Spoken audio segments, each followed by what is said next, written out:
You're watching her, the siren. She's at the bar and a man, a jester, leans in to speak to her.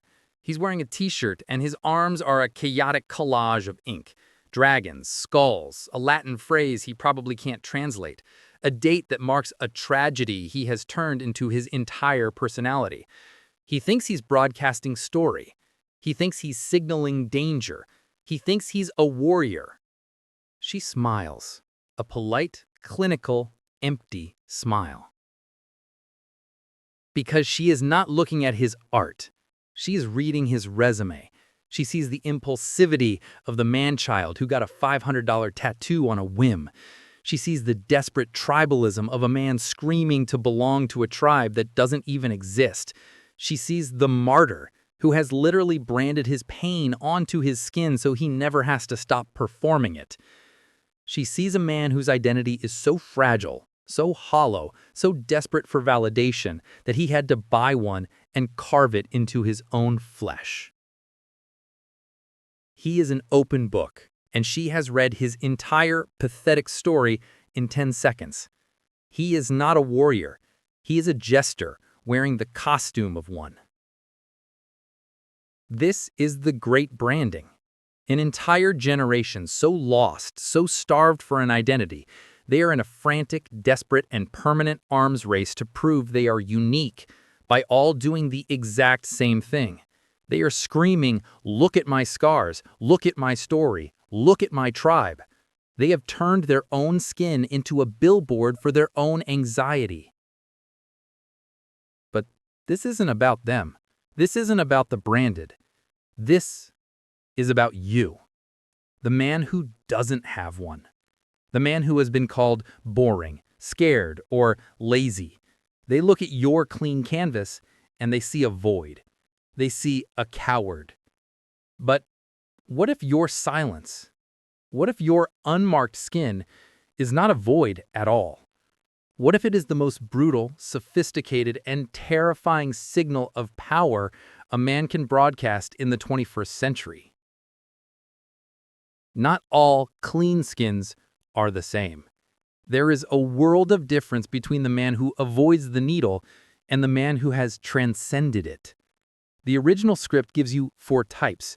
Those are nursery school terms. Let's call them what they are. They are archetypes. And 99% of men who don't have a tattoo fall into the weak ones. First, there is the shadow, the perfectionist. This is the man you think is smart. He's careful. He's an analyst. He has 50 Pinterest boards of ideas. He's been researching an artist for 5 years. He will die without ever making a choice. This is not perfectionism. This is paralysis. This is a man so terrified of the future sunk cost, what if I regret it, that he kills his present. His entire life is a draft he is too afraid to publish. His high standards are just a sophisticated intellectual mask for his cowardice. He cannot commit. Not to the ink, not to the woman, not to the mission. He is a ghost in his own life, a martyr to his own potential. He is a shadow, and he will die as one, with a perfectly clean, perfectly meaningless canvas. Then there is the second type of weakness. He is even more common. This is the jester, the free spirit. This is the puer etieren, the eternal boy. This is the 35-year-old man who still calls his inability to build anything freedom. He hates being tied down. He calls commitment restrictive. He avoids the tattoo not because he fears a bad one, but because he fears a permanent one, a permanent choice, a real decision, a line in the sand that he cannot erase. He drifts through jobs, he drifts through sirens, he drifts through life. His entire philosophy is a rationalization for his impotence. He is terrified of becoming someone, because to become someone, you must kill all the other people you could have been. This is the opportunity cost that paralyzes him. The tattoo is just a symbol. His clean canvas is the proof of his cowardice. He refuses to brand himself with a single image because he has no idea who the fuck he is. These two men, The shadow and the jester, they are weak. They are defined by the battle for the canvas, and they lose it by paralysis, the other by avoidance. And the siren, she sees them both. She reads their blank skin, and it is even louder than the jester's ink. It screams, "I am terrified. I will not commit. I will waste your time. I am not a king. I am a child." But there are two other types. We have dissected the weak, the paralyzed, and the perpetual. But what about the man who chooses the clean canvas, not from fear, but from power? What about the man who rejects the chaos of the tribe's desperate branding because he is the order? And what about the man, the rarest of all, whose skin is silent because his presence is deafening? What about the man who doesn't need to carve his story on his body because he is too busy living it with his body? We left off in the land of the weak. We exposed the shadow, the perfectionist, a man paralyzed by the fear of a sunk cost who will die in analysis. We exposed the jester, the free spirit, a man paralyzed by the fear of opportunity cost who will die as a child. Both are slaves to the battle for the canvas. Their blank skin is a confession of their fear. But this is not the whole story. Now we hunt for the power. We hunt for the men who choose the clean canvas as a weapon.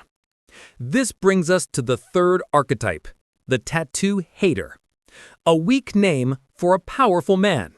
This is the sovereign. This is the man who has looked at the great branding of the modern world and is disgusted. This is not a dislike. This is not a preference. This is a conscious aesthetic rejection of the chaos. The sovereign, the king in his early form, is a man of order. He builds, he creates, he thinks. He looks at the jester's arm, the chaotic, muddy, meaningless collage of art, and he sees what it is. It is noise. It is visual static. It is the desperate scream of the shadow begging to be seen as interesting. It is the conformity of a broken tribe, all getting the same lion, the same clock, the same Latin phrase. The sovereign, he rejects this. His mind is clean. His desk is clean.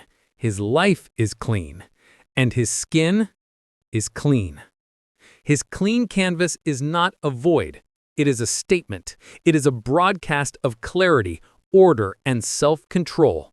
It is a rejection of the herd. And in a world of visual chaos, clarity is power. But this man, the sovereign, is still reacting to the world.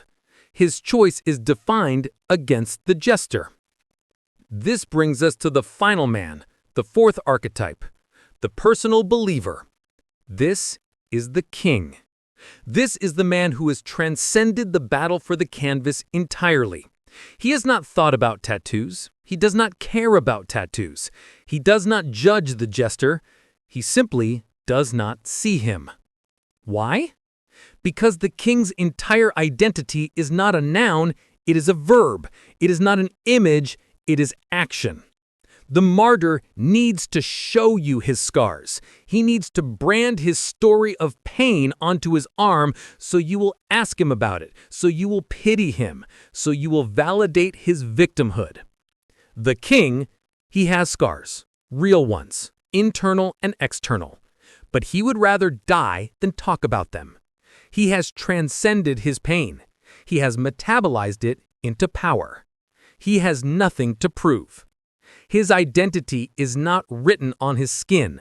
It is broadcast by his presence. It is proven by his actions. It is lived in his choices. His validation is 100% internal. He does not need the tribe's approval. He does not need the siren's validation. He does not need you to see anything. He is the witness. Let's go back to the hook. The siren in the bar. She has just finished dismissing the jester. His ink was a loud, needy, low-status broadcast. It was a performance. Then she sees him, the king. He is at the end of the bar. He is not looking at her. He is not looking at anyone. He is still. He is present. His arms are clean. His skein is silent. And that is the loudest broadcast in the room. What does his clean canvas signal to her primal reptilian brain? It does not signal fear, like the shadow. It does not signal avoidance, like the jester. It signals mystery. It signals self-control. It signals sovereignty. This is a man who is unreadable. This is a man who is not branded by his past, like the martyr. This is a man who is not owned by a tribe, like the jester. This is a man who does not need to perform to get her attention. He is a void of power, and she is terrified of him, and she is irresistibly drawn to him. The battle for the canvas is the battle for the soul. The jester, the martyr, they brand themselves to prove they belong to the world. The king, he keeps his skin clean to prove that he belongs to himself.